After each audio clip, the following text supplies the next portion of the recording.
folks, and welcome to the Daily Coin. My name is Rory, and today is Monday, February the 22nd, 2016. And I have on the line Mr. Louis Cammarosano, who is the proprietor of smallgold.com. How you doing today, Louis? Rory, I'm doing grand. How are you today? I'm doing all right. We've got a power pack show that is all about silver and what's going on with silver. So we're just going to jump right in. You ready? Let's do it. You saw what I had done something where the Silver Institute had written in 2014 that they had projected that in 2015 there'd be 100 million ounces worth of silver used. Then they lowered it to 74. Then they raised it to 76. I think they just pulled numbers out of their butt because Yes. uh, why was it, going from 100 to 74 is a big deal. And it's the same thing they did with they projected properly the silver coin demand, Rory, because you can add up the mints because they publish the numbers. Yep. And then they said they were up a certain percent, but they did not then extrapolate if there's that much demand for coins that there would have been an equal amount of demand for silver bars and rounds. In fact, they just put the two numbers together. And when I reverse engineered the number, I said, oh, they're actually saying that silver bar and privately minted bar and round demand is down in 2015, which didn't make any sense because you and I knew that when the Silver Eagles and Maples were sold out, people were buying that other stuff. Buying whatever they could get their hands on. Which was the privately minted. And we also know that Exactly. we heard the interview with the Silver Doctors with the guy running the Sunshine Mint, and he was saying his non-U.S. mint sales were through the roof. Right.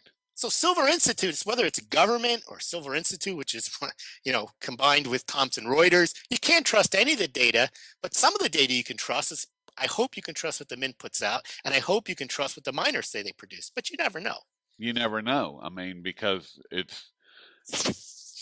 but as far as the mint is concerned, they have a whole other agenda going on. I mean, they have ration sales.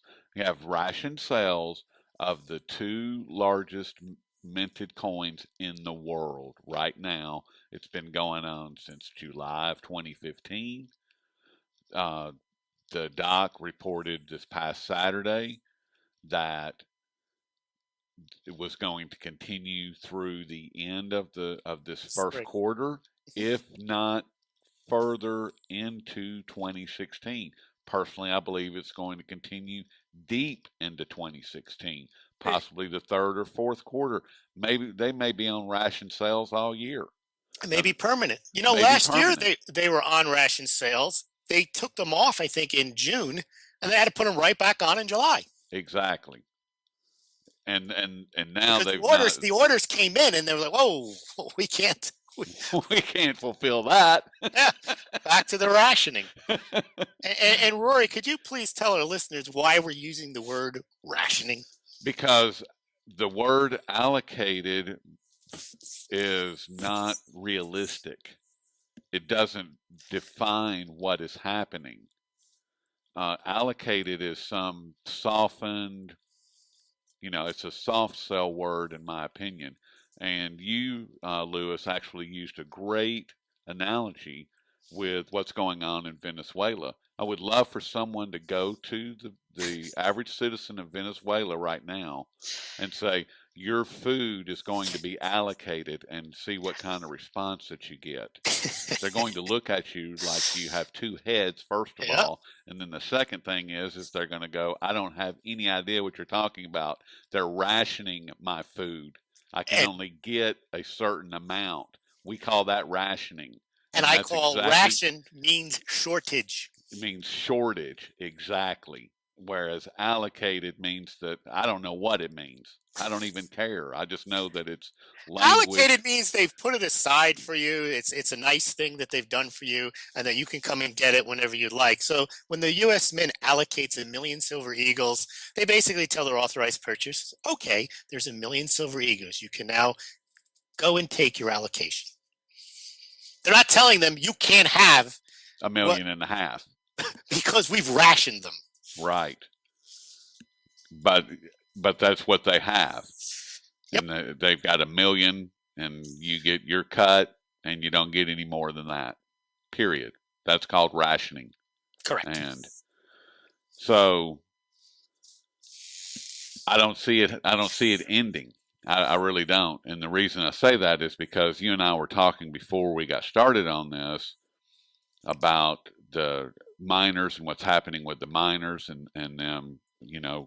I interviewed Keith Newmeyer not too long ago, and he was saying that these primary silver miners are pumping out as much as they can simply because they have to make money in order to keep the operation going. And that makes perfect sense. That ties into what you've reported, Lewis, as far as what the USGS has reported, along with the Silver Institute, along with several of the miners, that production is slightly up for 2015. We don't have the final numbers at this point, but why don't you give us a description of what you found? Okay, so what I found, Rory, was I was looking at the reporting of the silver miners because I follow those, the reports that they put out, and they put out two types of reports. They report their financials, but then they also report what their production has been. And I was noticing a trend: First Majestic, Great Panther, Pan American Silver, Silver Standard Institute, Hecla Mining. All of these companies were putting out press releases, Silver Standard Resources, saying that they had achieved close to a record production in 2015. And I scratched my head and I said, well, wait a minute, the price of silver last year was $18, $19. During 2015, it went all the way down to $14. Why are these guys continuing to pump out more and more silver? And as you and I discussed, they have obligations. Right. They have debt obligations, they have payroll to meet, and unfortunately, as the price goes lower, they have to produce more. They have to mine more in order to get the money they need to meet their payroll and their debt obligations. It's not like they can just say, well, we're not going to put up with this nonsense and we're not going to mine anything. Well, they'll go out of business right away. So unfortunately, if you look at what the miners reported, you look at what the USGS reported, they show global silver mining production through November and estimate with December's numbers will be up slightly. And the Silver Institute put out something very, very similar. I don't think this can continue when companies are this type of strapped. And we saw Endeavor Silver, Rory, mentioned that they plan now to put one of their mines into care and maintenance by the end of the year. And that's assuming that the price stays where it is. But other mining companies have put out preliminary estimates for their 2016 production, and they're starting to say, we might do what we did last year, we might do a little less. The Silver Institute says mining production should be down about 5% in 2016. So we probably will see in 2016 some decline in the silver mining production, but we have not seen any indication that the silver demand on the investment side and on the industrial side, Rory, will go down at all. So it looks like we have a situation where we have declining supply and we have increasing demand. And perhaps, Rory, that's a good segue into what you've been looking at in terms of the demand for solar. Exactly. And thank you. As Dave Kranzler and I over on Shadow of Truth, we speak with Jeff Brown of ChinaRising.com, and he lives in Beijing, has for 10 years. He does tremendous research, and he delivered on two different occasions all of the statistics from China regarding their solar program. They're going to power 100 million homes with solar energy by 2020, and they're way ahead of schedule. India is doing the almost an identical program. China has been importing silver ore and refining it in China. We just learned back on the 20th, just a couple of days ago, that Africa now is going to energize over 1 million homes with solar power. So that's a third country with a massive solar program. It made me write, where's the silver coming from? These guys are stripping their minds right now of everything that they can, and demand is completely out of control. We were just discussing the ration sales of the Silver Eagles as well as the Royal Canadian Mint's Silver Maple Leaf. When you have that type of demand going on all over and in different segments of any commodity, and especially when you're talking about money, there's going to be an issue, and I personally see it coming this year. I don't know where the silver's going to come from. I really don't. Well, Rory, I think where the silver will come from is the mints have already, as you mentioned, rationed what the demand is going to be this year. Now, looking at the mint numbers through February, the U.S. mint, they're about 4% ahead of last year. And last year was a record year. There were 47 million Silver Eagles sold. They could easily sell 50. Probably they could sell 60 million. But with the rationing, they will put a lid on the amount of silver that they will sell this year. Exactly. And it used to be, so what the mints did. But I looked at the numbers from 2006.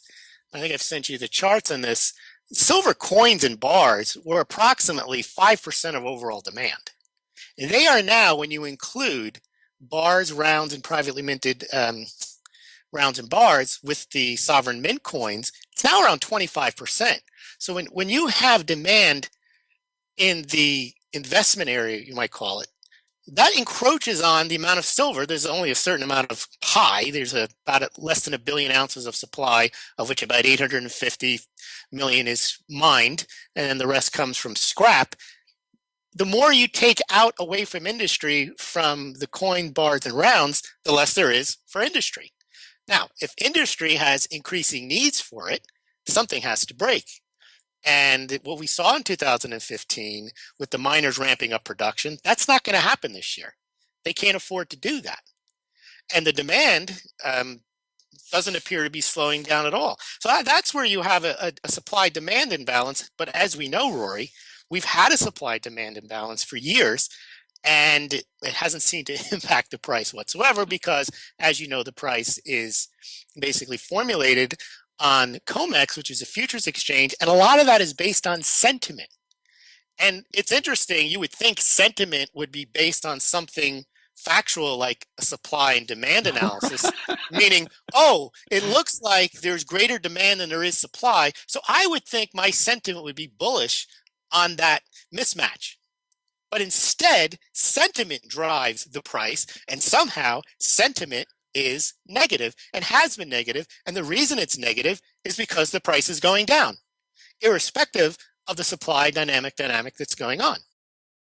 What we're also seeing, Lewis, is a gold silver ratio that is so distorted from nature, it's not even funny.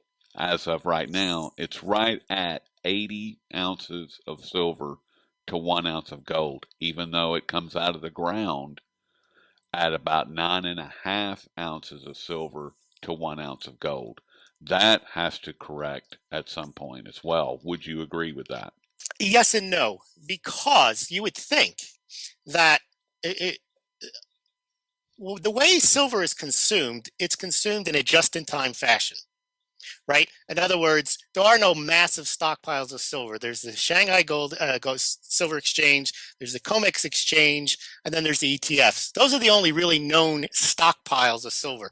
The rest of the silver stockpiles are with people's silverware set and so on. So there's not really stockpiles of silver. So in order to meet the yearly demand of silver, which is 50-60% industrial, it comes from the silver miners. So you would think that if the mining production went down and the demand went up, then the price of silver would go up and you get closer to that ratio. But the issue with gold, though, is because it's not industrial, because it's only a 10%, it's a 90% monetary financial risk asset, which means that people want gold when you see this type of financial uncertainty. They don't think silver. Now, they think gold. Central banks own gold. Central banks don't own silver.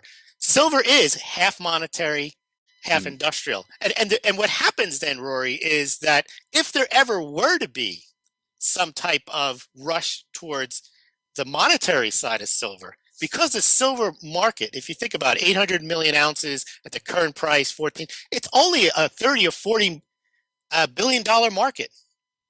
One of the richest 100 people in the world can buy an entire year supply annual silver mining production. That right. doesn't exist in gold. But what I'm suggesting is there's a reason for the ratio to be out of whack. Even though all of the indicators would say silver is relatively is not scarce on an 80 to 1 basis, it's more on a 16 to 1, but the demand for silver is not at the point where it's being consumed and as the have to have financial asset.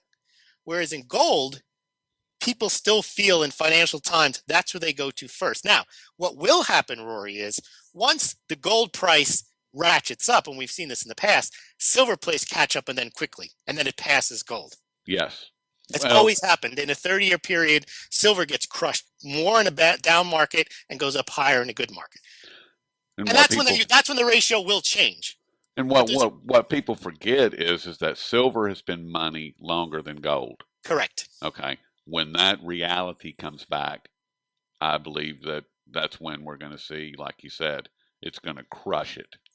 And and I'm not sure how much more investment side demand would warrant is needed in order to warrant a stampede. But by what you just said a minute ago, there's been a minimum of a 20% increase in investment demand for silver just in the past couple of years. That to me, that's a big move. A 20% move. If it goes from 5%, according to the Silver Institute, Right. for the investment side to a 25% investment side for silver, that's a fairly significant move. And that was a year over year report, is that right? Or No, is no. it In 2 years? 2006, their way they had 2006, okay. their number of 5%. Also, they don't include in their investment numbers, their investment demand numbers, silver for ETFs and other types of funds, of which there's 500 million ounces, according to if you add up the silver ETF, SLV, and a few of the others. There's a stockpile there. In 2006, did not exist because all these financial products where they make them into paper assets, that silver was not stockpiled in ETFs in 2006. That's when they started the whole game of digitizing and financializing the silver and gold assets by putting them into ETFs. So that also takes silver. Supposedly, if the silver is actually backing these ETFs, that's silver that's been taken off the table for use in Right. industry and has not been included in those investment numbers that I gave you with 25%. They don't include, the Silver Institute does not include ETF silver. They put that below the line. And when you include that, that makes the deficit even greater and the demand for investment even higher. See, so what how do you define a stampede? I mean, we'll just say that the ETF represent a 5% increase. That would push it to 30%. So now we've gone from 5% to 30%. And you're not talking about jewelry either. I mean, Exactly. jewelry is a very big component of silver demand as well, especially in the East.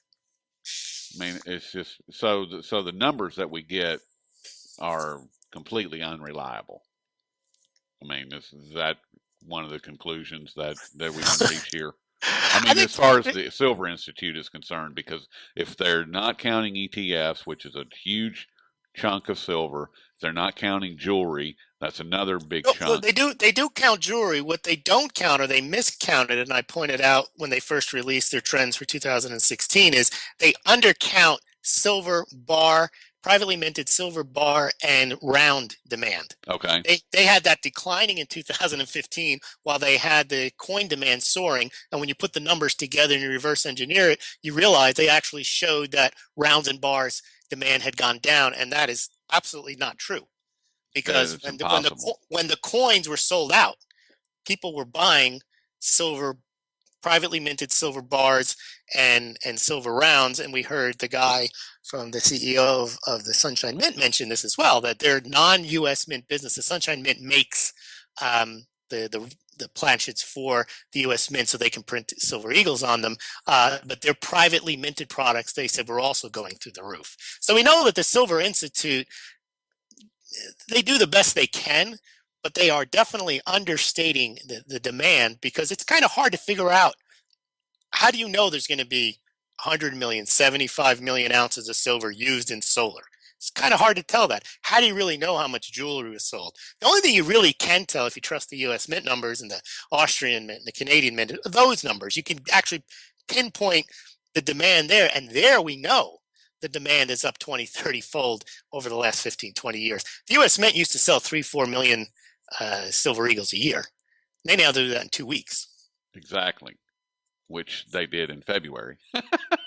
They've already sold 2.9 million in February. In January, they sold 5.5 million, and that's with rationing. Exactly. When you have ration sales and you're looking at for January for silver eagles, 5.9 million ounces. How many more would it have been had they not been rationed? How many more would we be looking at in February if they weren't rationed?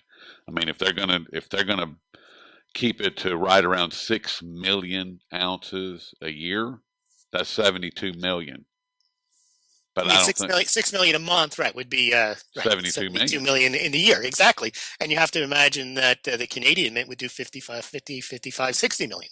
Exactly. So, and there's only 850 million ounces that comes out of the ground every year at these near peaks production numbers that they're putting out. Right. And Africa just announced, hey, we're going to have 1.1 million homes online for solar. So there goes another big chunk of silver out the window. And it'll be years before any of the thing that I've wanted to bring to everybody's attention in the article that I wrote was that if recycling of the solar panels is cost effective, it will be years before the solar panels start to recycle themselves, before they start breaking, in mass, or they need to be replaced in mass. It'll be years, if not a couple of decades.